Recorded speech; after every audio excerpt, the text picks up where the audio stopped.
Bible एक वर्ष में। नमस्कार, आप सबका बाइबल एक वर्ष में स्वागत है। आप सब ने जो कदम उठाया है प्रभु के वचन सुनने के लिए, यह हमारे जीवन के अंधेरों को दूर करेंगे और हमें प्रभु के प्रकाश में चलाएंगे। आज हम उत्पत्ति ग्रंथ का अध्याय 45, 46, संत मत्ती का अध्याय 17 और सुक्ति ग्रंथ का अध्याय 4 का 10 से 19 वचन तक सुनेंगे। प्रभु का वचन सुनने से पहले आइए हम ईश्वर से प्रार्थना करें। हे प्रभु, हम आपका वचन सुनने वाले हैं। हमारे मन की आंखें खोलें और हमें आध्यात्मिक प्रज्ञा दें ताकि हम आपको जान सकें और आपके वचन के अनुसार अपना जीवन जिए। यह हम मांगते हैं आपसे प्रभु यीशु के नाम, आमीन। उत्पत्ति ग्रंथ अध्याय 45। यूसुफ का अपना परिचय देना। अब यूसुफ अपने परिचरों के सामने अपने को वश में नहीं रख सका और पुकार कर उनसे बोला, सब के सब बाहर जाओ।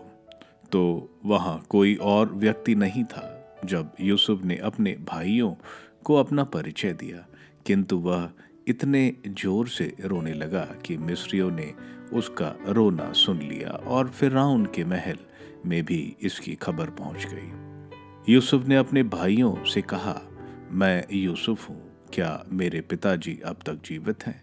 उसके भाई यूसुफ को देखकर इतने घबरा गए कि वे उत्तर में एक शब्द भी नहीं बोल सके। यूसुफ ने अपने भाइयों से कहा, मेरे और निकट आ जाओ, और वे उसके पास आए। उसने कहा, मैं तुम्हारा भाई यूसुफ हूँ, जिसे तुमने मिस्र में बेच दिया था। अब तुम इसलिए न शोक करो और न अपने को धिक्कारो कि तुमने मुझे यहाँ बेच दिया, क्योंकि ईश्वर ने तुम्हारे प्राण बचाने के लिए मुझे तुमसे पहले यहाँ भेजा।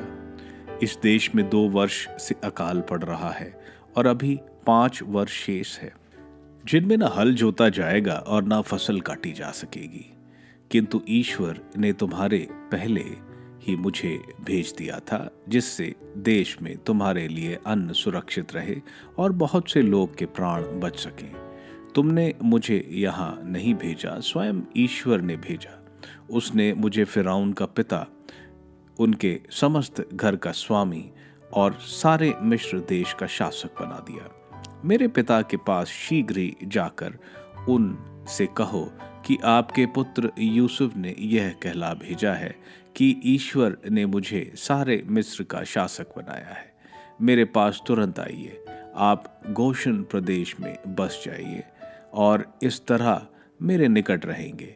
आप, आपके पुत्र, आपके पोते, आपके भेड़ बकरियां, आपकी गायें और आपका सब कुछ, मैं वहां आपकी जीविका का प्रबंध कर दूंगा, जिससे अकाल के आगामी 5 वर्षों में ना आपको, ना आपके परिवार और ना आपके साथ रहने वालों को किसी बात की कमी हो। तुम लोग और मेरी बेन्यामीन अपनी आंखों से देख रहे हो कि मैं यूसुफ हूँ जो तुमसे बोल रहा है। मिस्र में मेरा सम्मान और तुमने जो कुछ देखा, इसके विषय में मेरे पिता को बताओ और मेरे पिता को शीघ्र ले आओ।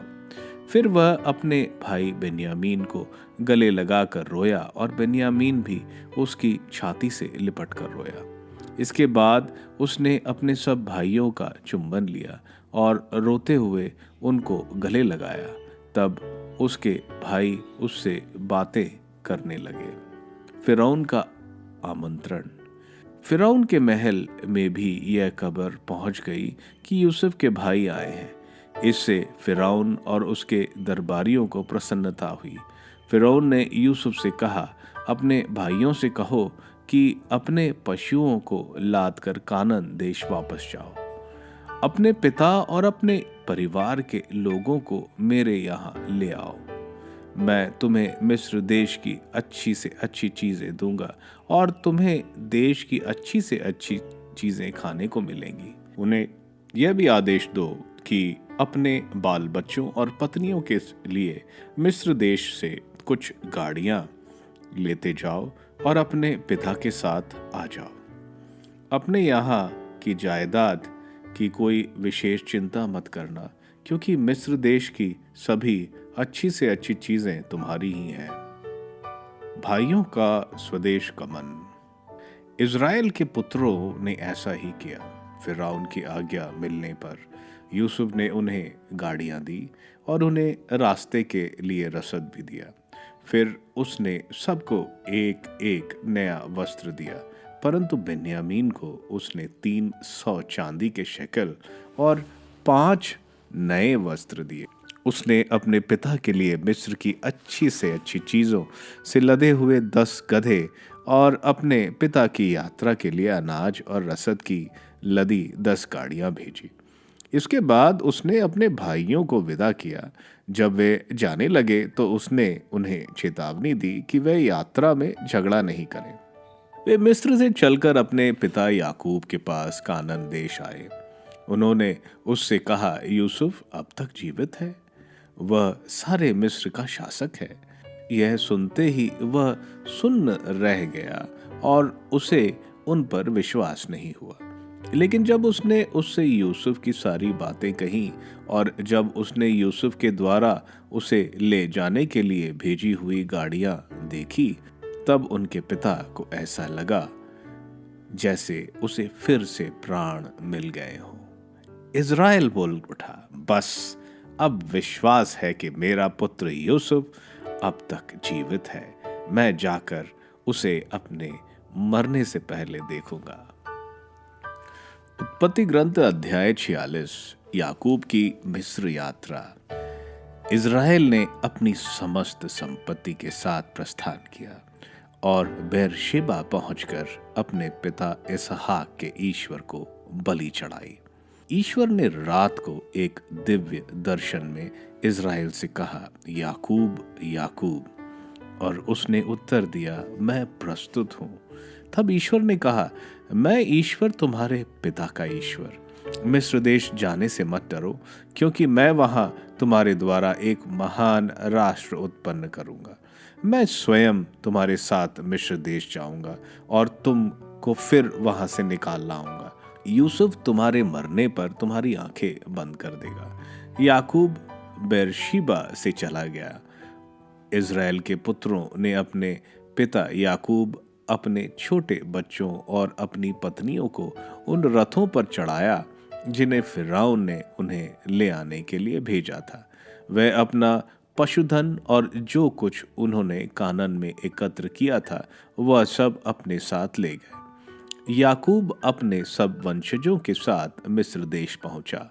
वह अपने पुत्रों और पौत्रों, अपनी पुत्रियों और अपनी पौत्रियों, अपने सब वंशजों को मिस्र ले आया। याकूब का घराना, जो इज़राइली अर्थात याकूब और उसके वंशज मिस्र आए, उनके नाम इस प्रकार हैं। याकूब का पहलौठा रूबन। रूबन के पुत्र हनोक, पल्लू, हेस्रोन और कर्मी। सिमेओन के पुत्र यमूएल, यामीन, ओहाद, याकीन, सोहार और कनानी पत्नी से उत्पन्न शौल। लेवी के पुत्र गेरशोन, कहात और मरारी। यूदा के पुत्र एर, ओनान, शेला, पेरेस और जेरा। लेकिन एर और ओनन कनान में ही मर चुके थे। परेस के पुत्र हेस्रोन और हमूल। इसकार के पुत्र तोला, पूवा, याशूब और शिमोन। जबलोन के पुत्र सिरेद, एलोन और यहलेल। ये लेया के पुत्र थे जो पदम आरम में याकूब को हुए थे। इनके सिवा उसकी पुत्री दीना। इन सभी पुत्र पुत्रियों की संख्या 33 थी। गाद के पुत्र सफोन, हागी, शूनी, एशबोन, एरी, अरोदी और रेली। आशौर के पुत्र यमीना, यशवा, यशवी, बरीसआ और इसकी बहन सेरा। बरिया के पुत्र हेबेर और मलेकेल। ये उस जिल्पा के पुत्र थे जिसे लबान ने अपनी पुत्र लिया को दिया था। याकूब से उसे 16 पुत्र हुए। याकूब की पत्नी राहेल के पुत्र यूसुफ और बिन्यामीन। मिस्र देश में यूसुफ के मानसे और एफ्रम नामक पुत्र हुए। ये ओन के याजक पोटीफर की पुत्री असनात से उत्पन्न हुए थे। बिन्यामीन के पुत्र भेला, बेकर, अशलेब, गेरा, नामान, एही, रोश, मुपीम, हुपीम और अर्द ये राहेल के पुत्र हैं जो याकूब से उसे उत्पन्न हुए। इनकी कुल संख्या 14 थी। दान का पुत्र हुशीम, नफ्ताली के पुत्र यशेल, गूनी, यशेर और शिलेम ये उस बिल्हा के पुत्र थे जिसे लाबान ने अपनी पुत्री राहेल को दिया था। याकूब से उसे 7 पुत्र हुए। याकूब के वंशज जो उसके साथ मिस्र आए, उनकी संख्या उसके पुत्रों की पत्नियों को छोड़कर 66 थी। यूसुफ के 2 पुत्र मिस्र में पैदा हुए थे। इस प्रकार याकूब के घराने के सब व्यक्ति जो मिस्र आए थे कुल मिलाकर 70 थे। याकूब और यूसुफ की भेंट। याकूब ने यूदा को अपने आगे भेजकर यूसुफ से निवेदन किया कि वह गोशान में उससे मिलने आए। जब वे गोशान पहुंचे तो यूसुफ अपना रथ मंगाकर अपने पिता इज़राइल से मिलने के लिए गोशन गया। अपने पिता से मिलकर उसने उसे गले लगा लिया और उससे लिपटकर देर तक रोता रहा।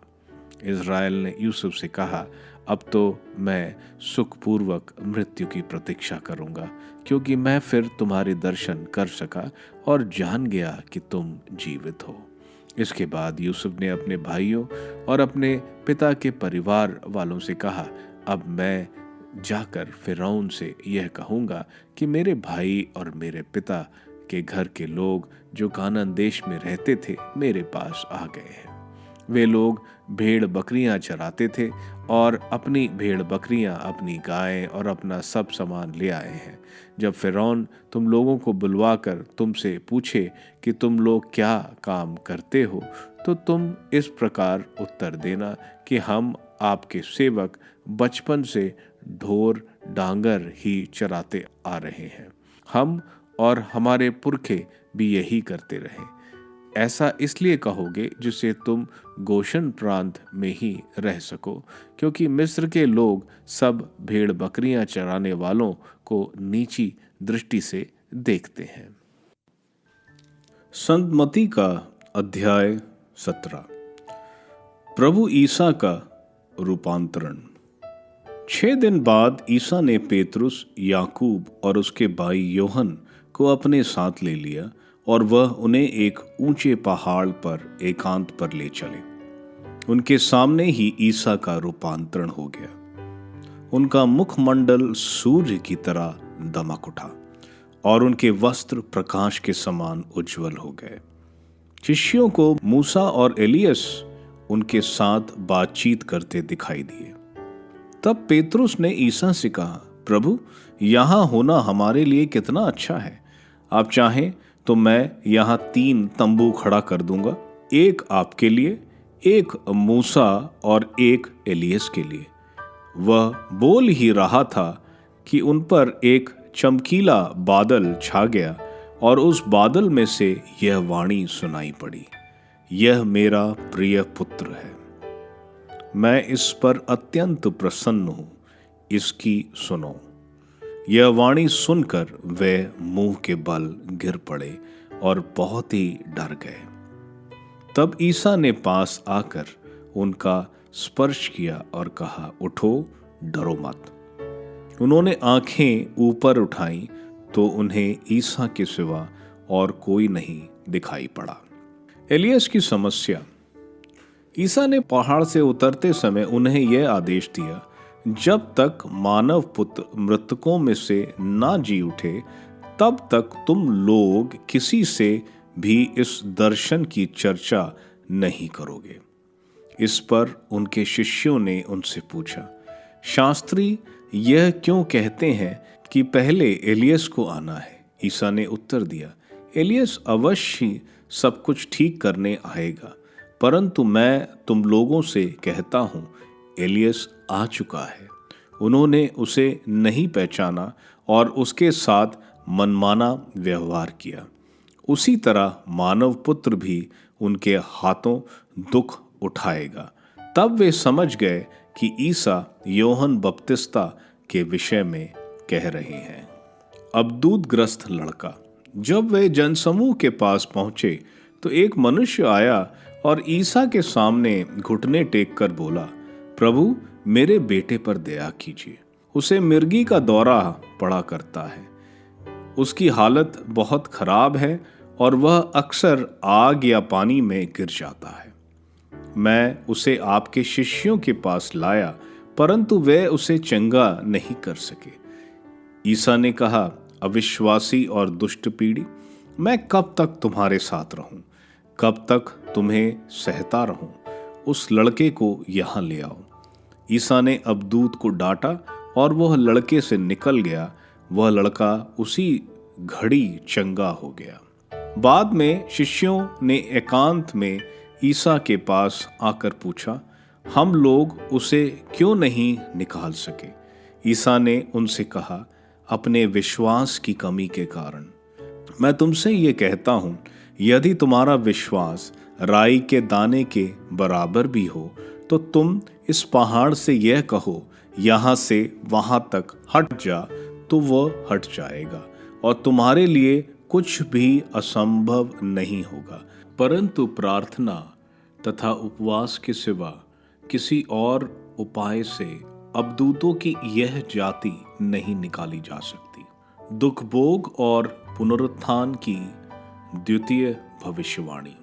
जब वे गलीलिया में साथ साथ घूमते थे तो ईसा ने अपने शिष्यों से कहा, मानव पुत्र मनुष्यों के हवाले कर दिया जाएगा। वे उसे मार डालेंगे और वह तीसरे दिन जी उठेगा। यह सुनकर शिष्यों को बहुत दुख हुआ। मंदिर का कर। जब वे कफरनहूम आए थे तो मंदिर का कर उगाने वालों ने पेतरुस के पास आकर पूछा, क्या तुम्हारे गुरु मंदिर का कर नहीं देते? उसने उत्तर दिया, देते हैं। जब पेतरुस घर पहुंचा तो उसके कुछ कहने से पहले ही ईसा ने पूछा, सिमोन, तुम्हारा क्या विचार है? दुनिया के राजा किन लोगों से चुंगी या कर लेते हैं, अपने ही पुत्रों से या परायों से?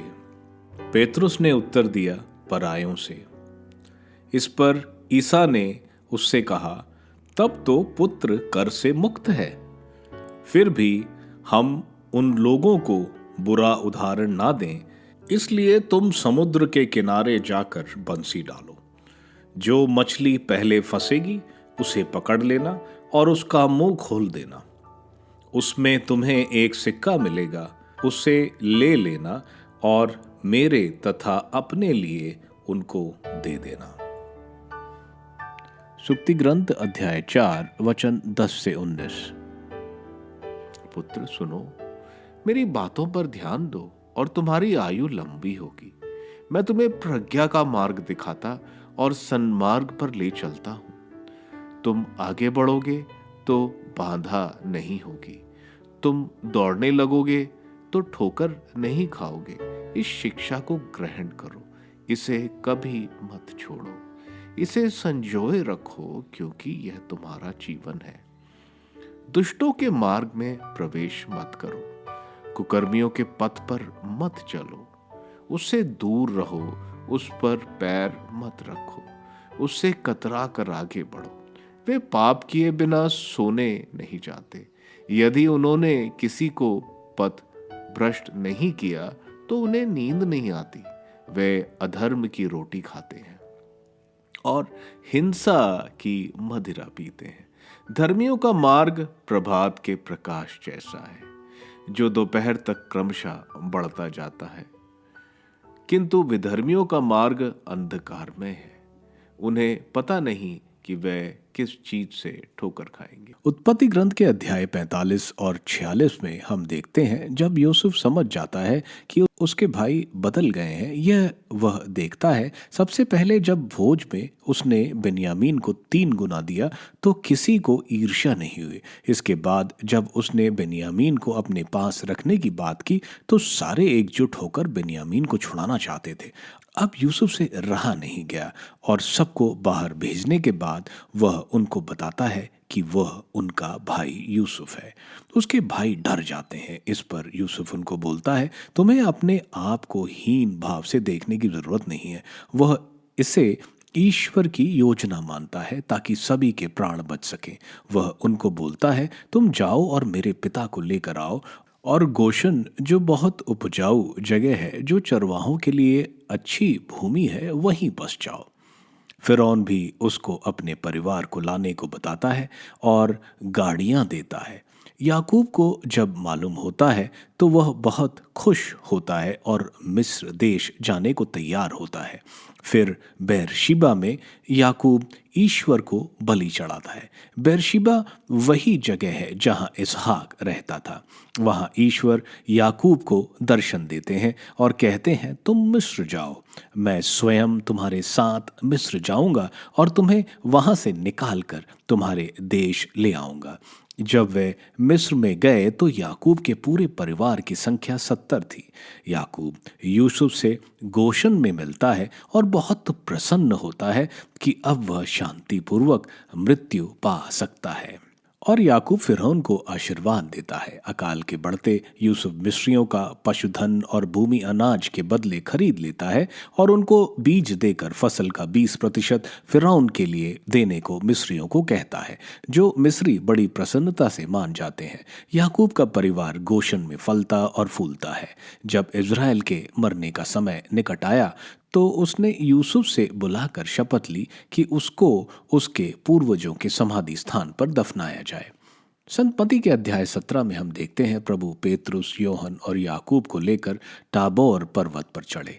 यहाँ प्रभु का रूपांतरण होता है। उनको प्रतापी सम्मान, महिमा और भव्य ऐश्वर्य दिखाई दे रहा था, जैसे संत पेतरुस के दूसरे पाठ के अध्याय 1 वचन संख्या 16 में विस्तार किया गया है। यहाँ वे मूसा और एलियास से बात कर रहे हैं। मूसा इसलिए क्योंकि मूसा नियम के साथ जोड़े जाते हैं और एलियास नबी के साथ जोड़े जाते हैं, और नियम और नबी ही इजरायलियों के लिए पुराना विधान है। इसके बाद वे देखते हैं पिता परमेश्वर की शकीना ऐश्वर्य यानी शकीना ग्लोरी का बादल उनके ऊपर छाते हुए और बताते हुए कि यह मेरा पुत्र है, इसकी सुनो। यानी नियम और नबी मसीहा की तरफ इशारा करते हैं और पिता परमेश्वर बता रहे हैं, जिसे तुम ढूंढ रहे हो वो प्रभु यीशु मेरा पुत्र है। शिष्य इसके बाद प्रभु से पूछते हैं कि शास्त्री एलियास के आने की बात क्यों कहते हैं।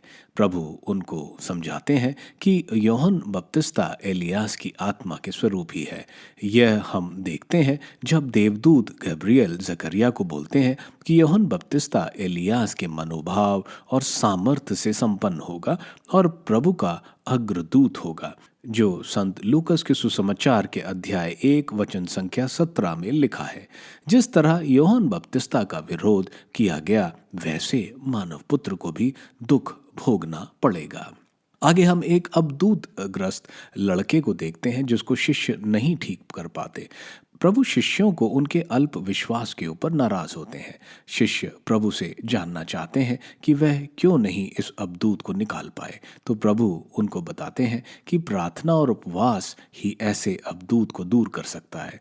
उपवास हमें हमारे शरीर पर नियंत्रण में मदद करती है, क्योंकि आत्मा और शरीर दोनों उल्टी दिशा में काम करते हैं।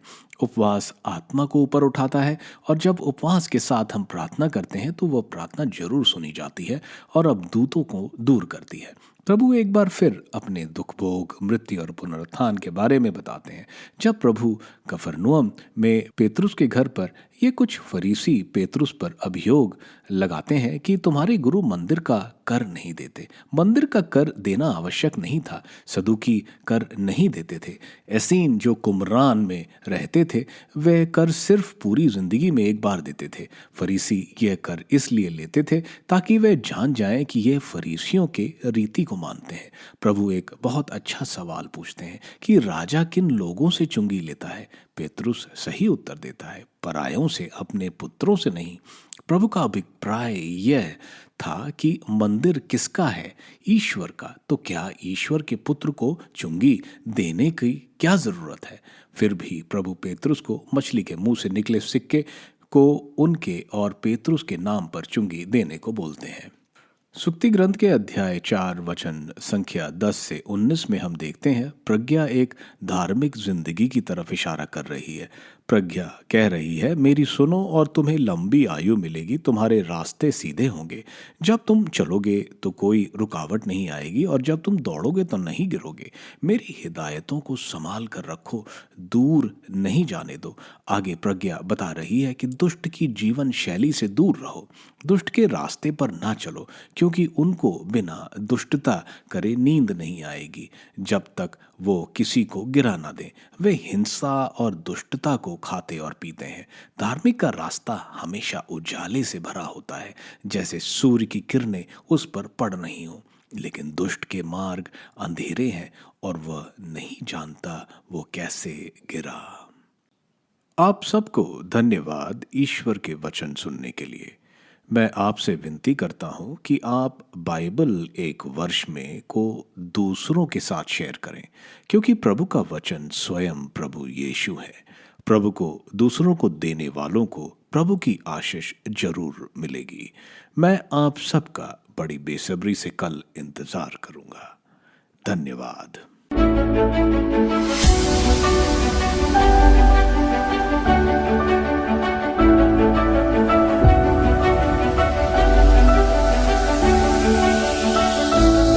बाइबल एक वर्ष में